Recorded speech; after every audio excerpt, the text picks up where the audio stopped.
Language, like the dawn, is the defeat of hours, creeping across the sky scrupulously into the dwarfed whiteness of loss. Longing trades in the flamboyance of waves against blazing juniper rays of light. Relax, uncork a bottle and unwind, a snake in the grass. Survival means no one sinks to the bottom, although it's not so hard to be dead for a while, alternating between heaving and holding your breath, to be caught on collapsing currents, floating in denial. All right. Your anxiety is a lying bitch. Told me a bajillion times you wouldn't survive, yet here you thrive, like a dandelion pummeling through concrete, desperate to breathe, like a weed who doesn't know it's a weed. You stand tall, fragile as a puffball, giving it your whimsical all until you are plucked and scattered, gliding like nothing else matters while the world spins and ends.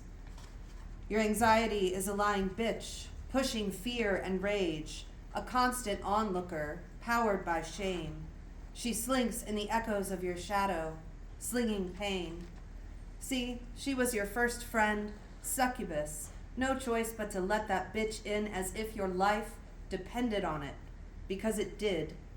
You learned how to bury things deep, your ever-watchful eyes roaming even in sleep, scanning for furious faces through thick curtains of smog. It hangs in the air, putrid and yellow, staining the walls. Your anxiety is a lying bitch. She works for the cause, running marathons in your mind of all that's gone wrong and all that ever will. Your anxiety is a lying bitch. And though she means well, it's time to send her to hell, along with everything else you can't change. You are awkward and full of rage, bursting with emotions you can't cage.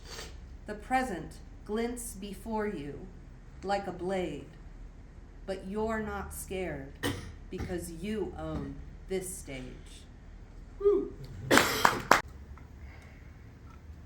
Okay. This is called Fight, Flight, Fawn, Freeze. On which trauma response do you lean?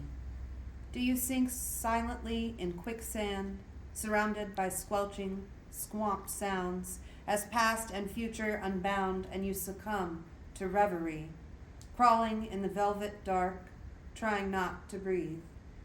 Freeze. I learned to battle with my tongue, voraciously stuffing my mouth with puns.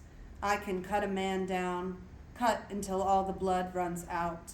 But I still flinch when fists come at me, and I still jump when someone screams. Every muscle in my body tightens as I seethe. I prepare to fight, but my mind's the enemy. Pleasantries flow, plentiful when I run out of steam, no longer able to muster the enthusiasm to flee. I become whoever I need to be. I smile and laugh, throwing my head back, cackling over grief. Fawning comes, quick as a teenager, and she knows how to deceive.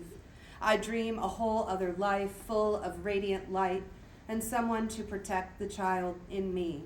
I tear at my roots, fashioning together a pair of makeshift wings. I dream I am a bluebird who's forgotten how to sing. I dream of not flinching as I swoop and swing.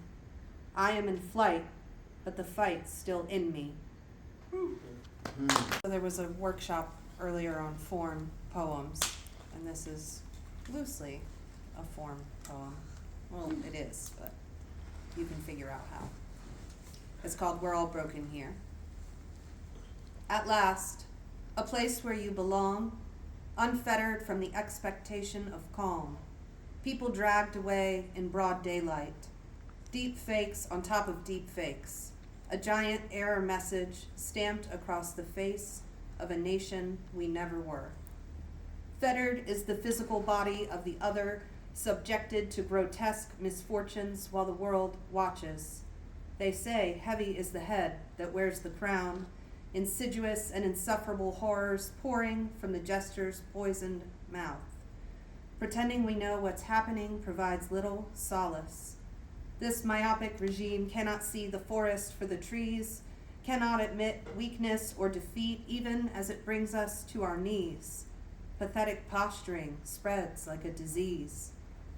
Quietly, from safe spaces, we whisper, resist. We count in real time the steps to genocide, tempted to trick ourselves into uncomplicated bliss. Violence permeates and punctuates what remains of the world we know. Xenophobia rages, a constant undercurrent, yanking humanity back to the beginning, a broken record, ground zero. Mm.